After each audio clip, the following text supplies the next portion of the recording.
And now, for our second speaker for this event, we have with us the ever so charismatic Mayor of Pasig City. Mayor Vico Sotto finished his bachelor's degree in 2011 with a major in political science and his master's degree in 2018 in public management, both at the Ateneo de Manila University. He was previously a project associate for the twin programs of the Ateneo School of Government, Government Watch, and Political Democracy and Reforms.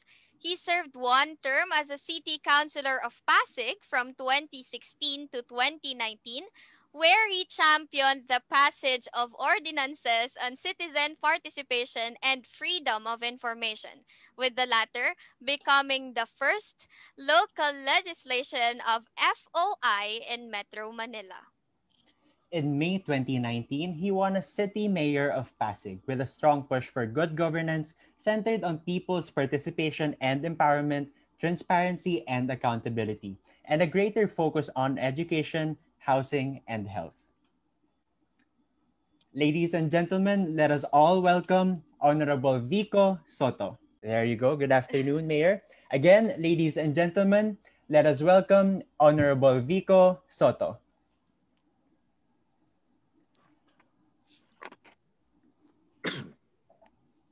Hello. Yes. Good afternoon. Sorry about that. Good afternoon, everyone. Thank you so much for inviting me. Sorry, one second lang. Buti maaga kayo nag-invite at na-reserve ko to way ahead of time. I think you invited me. Kailan kayo nagpadala ng invitation? Baka more than 1 month ago, ano? So thank you for that. I really appreciate that. I haven't really been accepting speaking invitations that much. But again, thank you. So I'll get right to it. I'll try to keep my message or my speech, if you will, as short as possible. Para doon na lang tayo mag-focus sa mga question answer. Kasi gusto ko rin makarinig mula sa inyo at gusto kong marinig kung ano ba yung mga gusto niyong marinig mula sa akin, if that makes sense. So siguro makapag-focus tayo sa question and answer, ano. But sorry. Yeah, so I guess I was asked to talk a little bit about youth leadership, and it's really a pretty broad topic, ano. And I guess, well, una, di ko alam kung kasama pa ako dun sa salitang youth, ano, kasi kung basahin natin yung Youth in Nation Building Act, sabi doon, yung definition ng kabataan, hanggang 30 years old. Kaka-31 ko lang noong June. So parang masama loob ko.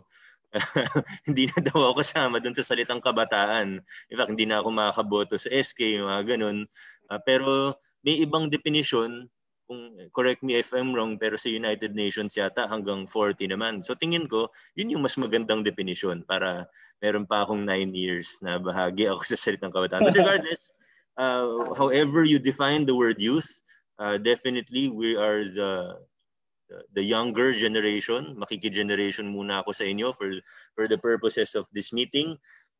Lahat po tayo, marami tayong nakikita sa lipunan natin, whether sa gobyerno o sa mga barangay, komunidad natin, sa mga paaralan natin, bilang mga kabataan, bilang mas nakabatang henerasyon, ay marami tayong nakikita na gusto nating baguhin. Marami tayong nakikita sa ating lipunan, sa ating kultura na tingin natin hindi tama. Yung iba very obvious, gaya ng korupsyon, pero yung iba maliliit na bagay na tingin natin parang hindi naman dapat ganito. Without giving too many examples for now, but ang tanong, anong gagawin natin? At may magagawa ba talaga tayo? Ang paborito kong analohiya pagdating sa pagpapakilala ng pagbabago, tanggalin ko pala yung mask ko, sorry, galing kasi akong meeting, kaya ang paborito kong analohiya pagdating sa pagtutulak para sa pagbabago, ay yung analogy of a giant wheel. Ito nakuha ko kay Jim Collins, one of my favorite authors, pagdating sa leadership and management. He compares it to a giant wheel. Isang malaking wheel na sabihin natin kasing laki ng isang building. Pag nagsimula tayo at kunwari mag-isa lang ako, tinutulak ko yung giant wheel na yon, malamang walang mangyayari. Kung mag-isa lang ako, kahit anong gawin ko, sabihin kong malakas ako, pag ako lang mag-isa, walang mangyayari. But if I maybe invite my friend, baka wala pa rin mangyari. Kung isang grupo na tayo, kunwari 10 na tayo, o hindi ko alam ilan ba tayo, 158 participants in this Zoom session. Tutulungan tayo, lahat tayo. So sabay-sabay tayo, 1, 2, 3, push. A wheel as big as a building, baka gumalaw yun ng konti. Maybe it would move 1 inch, maybe it would move 2 inches. And then as we start to recalibrate, as we start to strategize, as we start to study, teka, ito yung physics niyan. Siguro dapat maglagay tayo ng lever dito, baka merong kalso dito na dapat tanggalin natin, o baka dapat ito yung gawin natin. Maybe we can ask from help from these people. Baka may engineer na kasama na maka-devise ng strategiya para mas efficient yung pagtulak natin dun sa giant wheel na yun. Maybe it will start to move a little more from 1 inch to 2 inches to a foot, 2 feet. And then eventually it will come to a point that we set our strategy. There are enough of us. There are some people pulling, some people pushing, some people looking from afar, looking at our strategy. And eventually that wheel is going to start to move slowly at first, and then a little bit faster, a little bit faster, a little bit faster. And then it will come to a point that that wheel is moving already on its own. Tuloy na siyang umiikot, gumugulong na siya. And it will actually come to a point that that wheel reaches so much momentum that if you go on the other side and try to stop that wheel from moving, you're going to get crushed. So ganun din pagka sa atin, ba't natin gusto maging leader? Sana gusto natin maging leader hindi para sa posisyon lamang. You know, that's something that I always ask myself. I always question my intentions as a leader.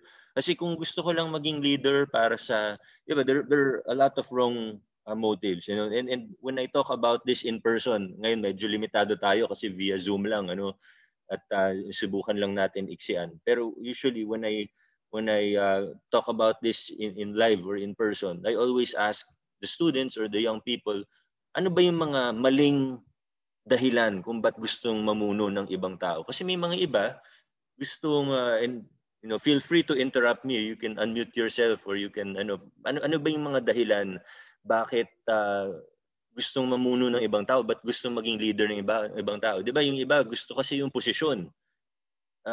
Wala naman masama kung gusto mo ng kunyari, kung pangarap mo maging mayor, pangarap mo maging presidente ng org mo, hindi naman siya masama in itself. Pero yun lang ba? Para lang ba sa posisyon? May nag-comment sa chat box, power. Totoo yun. Yung iba gusto lang ng kapangyarihan. Gusto magkaroon ng influence. Pera. Pride. Ano pa yung isa? Buksan ko yung chat box para may fame. Yung iba gusto lang sumikat para sa sariling pangalan.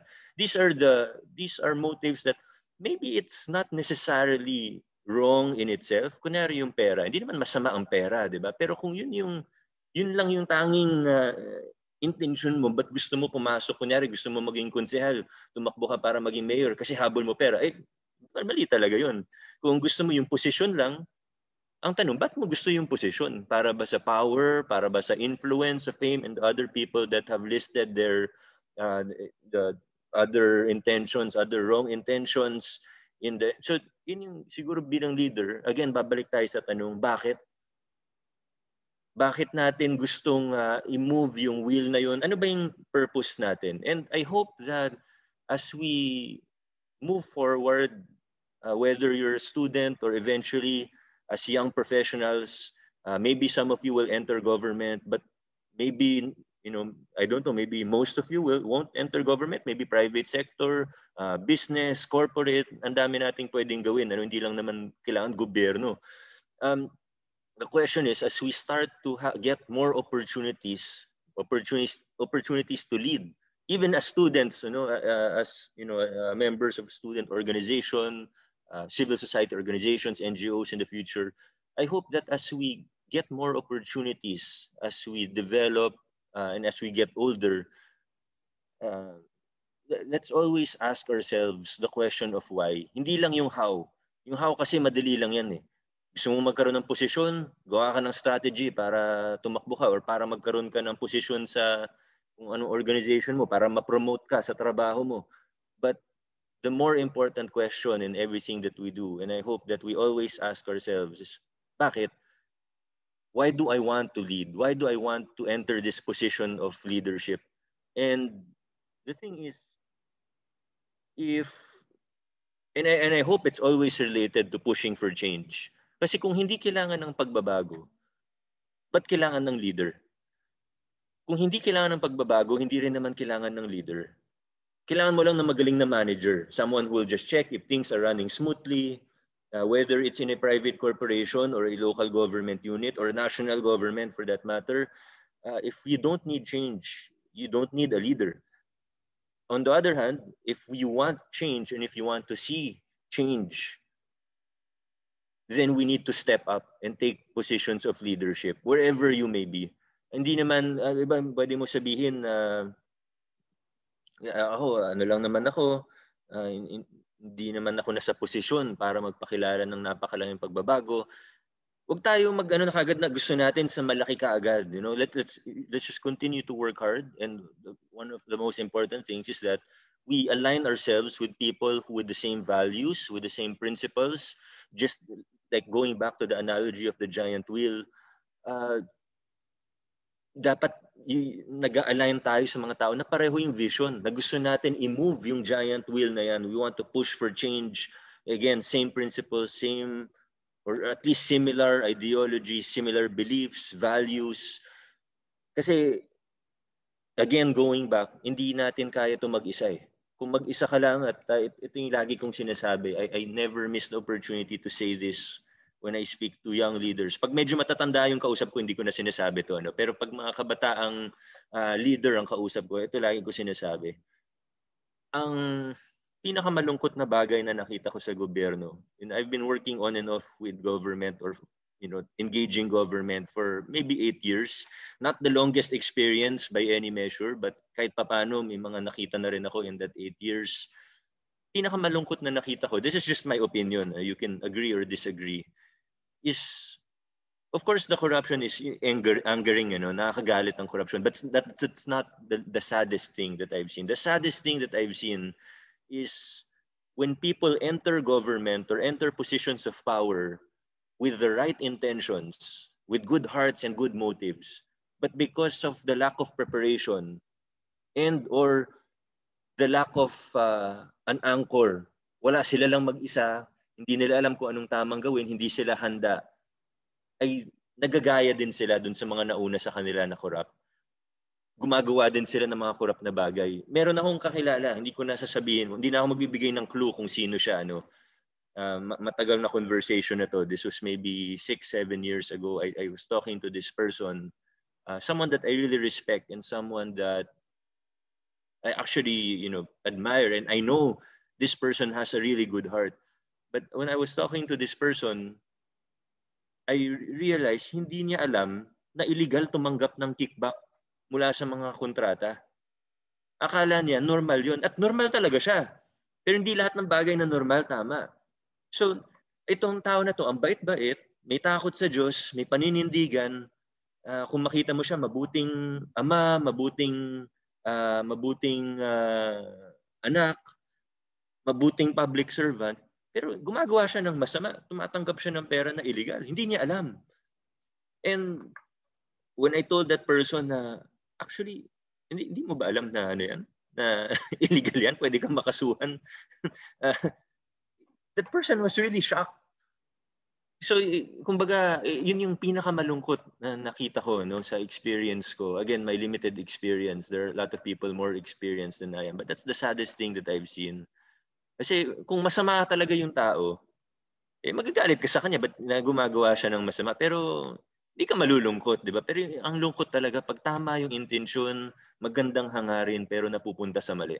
At nangyayari yun dahil hindi handa o kulang ka ng kasama.